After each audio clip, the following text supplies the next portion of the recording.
Welcome to Hosting Raja video tutorial. We are very happy to explain about what is VPS hosting, why do you need to go for VPS hosting, and the advantages and disadvantages of going with the VPS hosting. There are various topics we are going to cover in detail about VPS hosting. So let's see what are the topics we are going to cover in detail today. We are going to see what is VPS hosting and why virtualization technology is there, how the virtualization technology came, and what are the technologies available. How is this shared hosting is different from VPS hosting? What are the VPS technologies are there? When should you go for a VPS hosting? How to set up a multiple VPS server for a single website? Advantage and disadvantage of VPS server. How to buy VPS server? Plan and options available for your VPS hosting. How to manage your VPS hosting. So once you see this video completely, and I'm very sure that you will have full and complete knowledge about VPS hosting. So this is how virtualization technology looks like that. See here in this case, what you see is a typical dedicated server without any virtualization. Here in this case, a physical server is there. Here physical server is there. On top of that, your operating system runs like a Linux or Windows. On top of that, like Linux kernel is there. Probably you can say that Linux kernel related libraries. On top of that, your application is running. So the complete everything is only one server, one physical server, one operating system. This is a dedicated server, or you can call it as a physical server. Here comes this virtualization. So here, this is a virtualization technology, the kind of a layer you can say that, based on hypervisor technology, or hypervisor in sense kind of a virtualization layer. This is your physical hardware or physical server. On top of that, you are running an operating system, and on top of that, you have a hypervisor like a KVM, even Hyper-V, which is good for a Windows-based dedicated server, and VMware. Here, as you can see here, this on top of the hypervisor, multiple VPS. This is virtual server. This is one virtual server. This is another virtual server. This is another virtual server. Like this, there can be maybe about 100, 50, 60, or any number of virtualization server can be created. This is called kind of a hypervisor or virtualization technology. There is another virtualization technology is there, which is called container-based virtualization technology. In other words, it is based on operating system level virtualization. Like otherwise, you can call it as a kernel level virtualization. In this one, you will have a bare metal server, physical server. On top of that, you will have a operating system. All this container virtualization technology will use the operating system from here, which is interacts with the physical server. It will have only one kernel. Kernel means the core of your operating system. So it will have only one kernel, but it will have a different set of OSs. Here the OS1, OS2, OS3. But what is the difference between this and this? Here, even the operating system is also kind of virtualized. Here, the operating system remains almost say operating system remains different, but the kernel remains same. This is called container-based virtualization technology. Compared to container-based technology and Hyper-V based, both have some advantages and disadvantages. So if we are going to cover that, it is going to be a very lengthy topic, so we will skip that. So basically, in a brief, container-based virtualization technology has some kind of a speed advantages compared to this one. Here, this technology has a better performance, or it will not have a noisy neighbor problem. Okay. So this is an example of Hyper-V virtualization Here, as you can see that this is your Hyper-V manager, a Hyper-V virtualization manager. Here, whatever you see is here, it's all kind of virtual machines. And what is the status of all these virtual machines? How much CPU utilized? How much memory is assigned? How much this is the uptime? So if you want to create a new virtualization, we will go and do it new, or it can be done automatically using APIs. Here, this is another example of VMware. VMware is the most popular virtualization technology in the world. And here you can create a new VM, register VM, and these are the virtual machines. What is the use time and what is the operating system running? What is the host name, CPU, memory, and everything. You can see it. This is how the system administrator operates with the virtualization technology. Why virtualization technology when we have a dedicated server?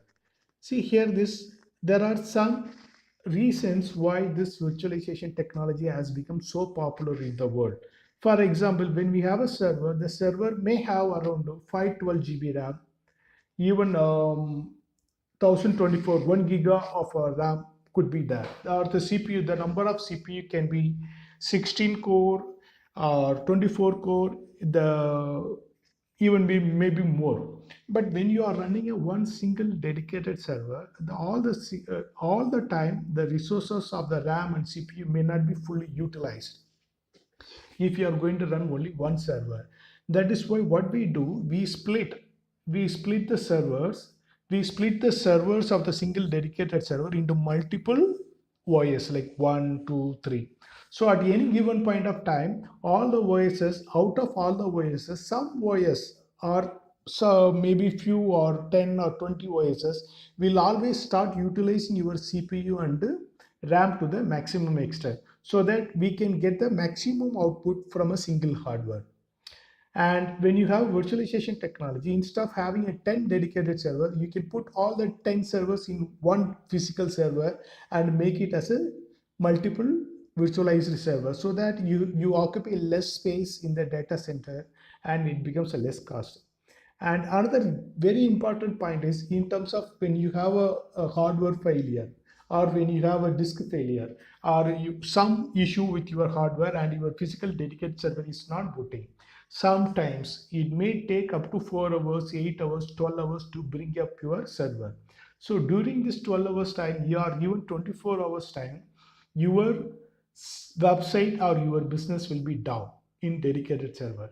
But when you have a virtualized server, if you have a recent copy of the virtualization server, you can immediately move the virtualization server into another hardware and bring up your website in a less than a 15 minutes or 20 minutes time.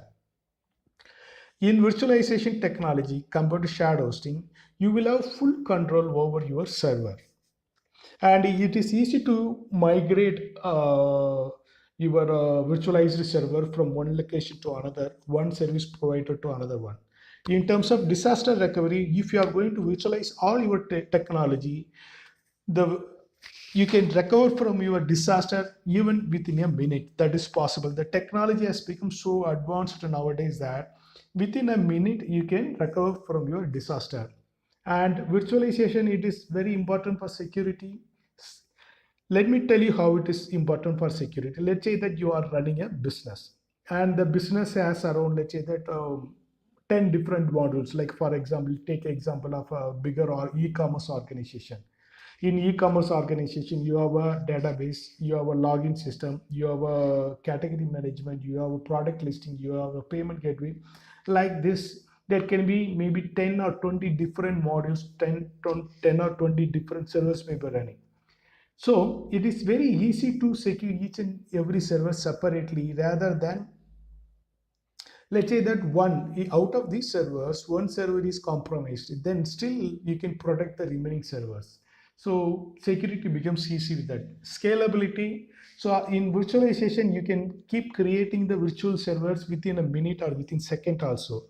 The scalability has become so easy with the virtualization technology.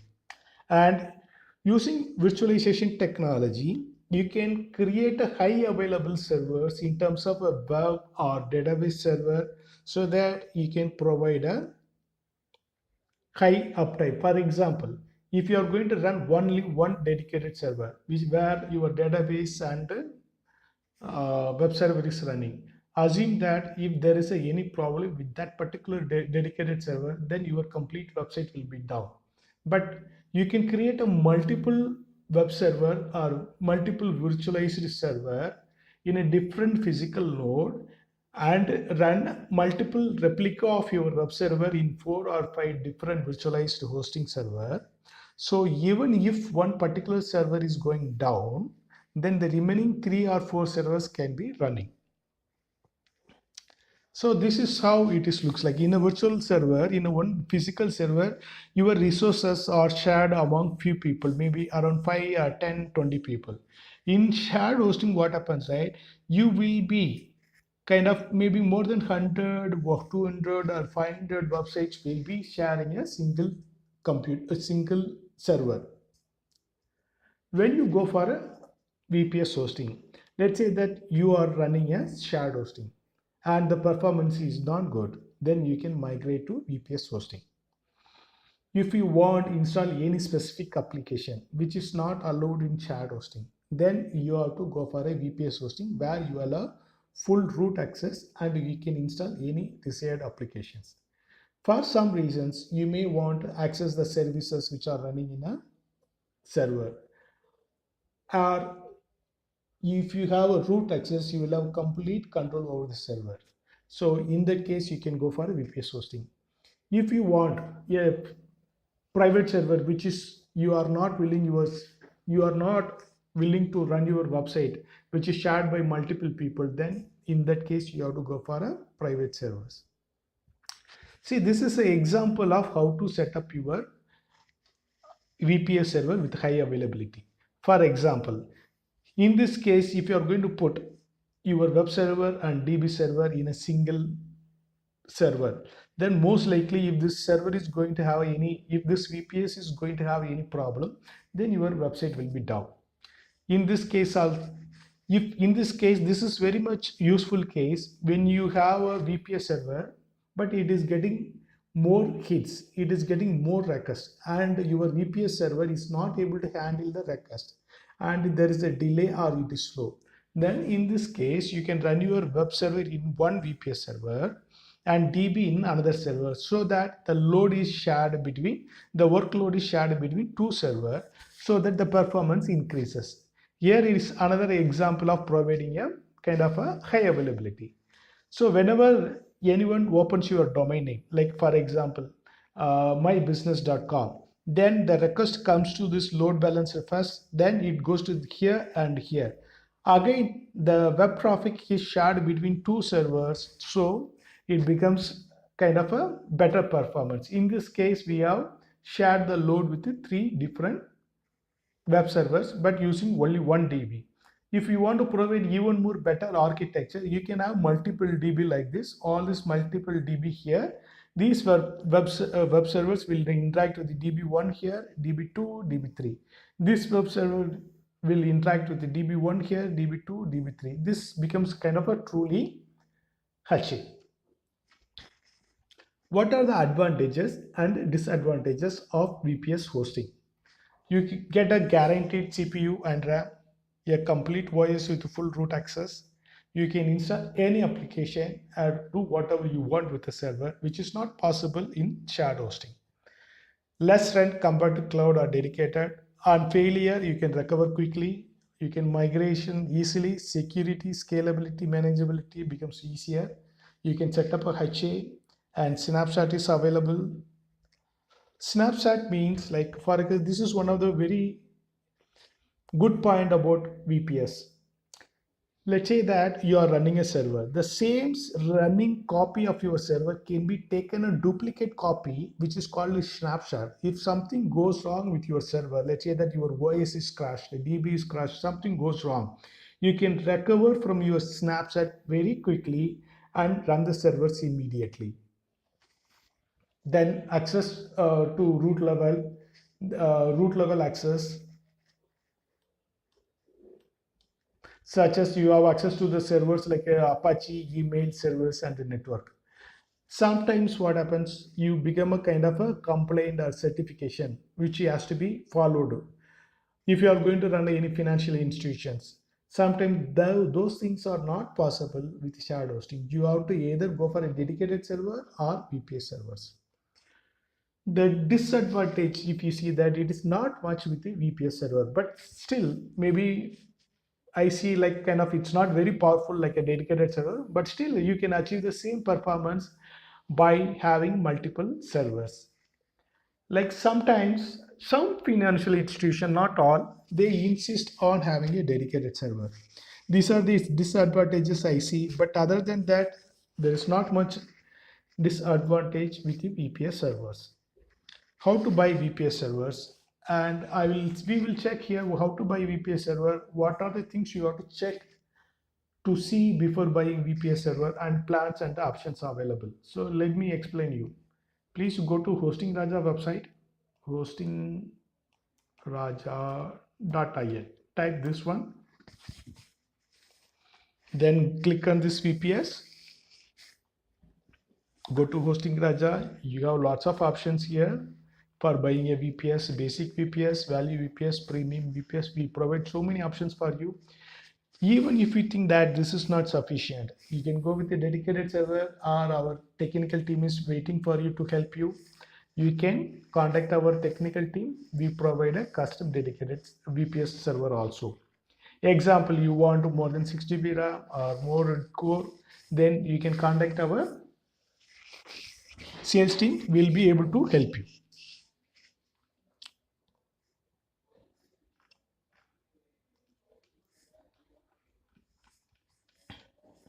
Okay. So what do you get along with our VPS? This is some of the unique advantages of buying VPS hosting from Hosting Raja. You get spam assertion, VPS control panel, which is worth 7,200 rupees per month, full root access, malware injection, PHP vulnerability, inbuilt CSS, CS optimization. More than that, you get a free SSL certificate. If you don't have a SSL certificate, what happens? Let's say that SSL certificate warning. You will get a warning message like this, and customers will walk away from your website. They will not go to your website. You will lose business. So it is very, very important to have a SSL certificate. Then what to check? You just check it whether you get all these things from other service providers. If you get all these services, make sure that the servers are fast. The servers has to be located in Indian IP. If you are going to use Indian IP address, it is going to benefit you in Google ranking and SEO, and it will load faster. And make sure that they provide a good support. These are the things you have to consider it. If you are from other countries, like for example, USA or Europe, we recommend you to buy from the same country to make use of the speed and IP address advantages. How to manage your VPS? So once you buy a VPS from Hosting Raja, we provide a control panel. This is a control panel. You will be able to log in. You can log into your VPS hosting server and manage all these accounts here. Here we have not added any accounts. You can add multiple websites here, any number of websites. In fact, you can create a new account. You can add IP. You can configure your Apache server from here only. You can see the status, and there are so many options are there. You can change the MySQL root password here. There are so many options are provided with this control panel. You can use this, even the PHP configuration, PHP myadmin. So many options are provided here with our control panel. You can use any of them to manage your services. Thank you for watching. Please visit Hosting Raja if you want to buy a VPS hosting.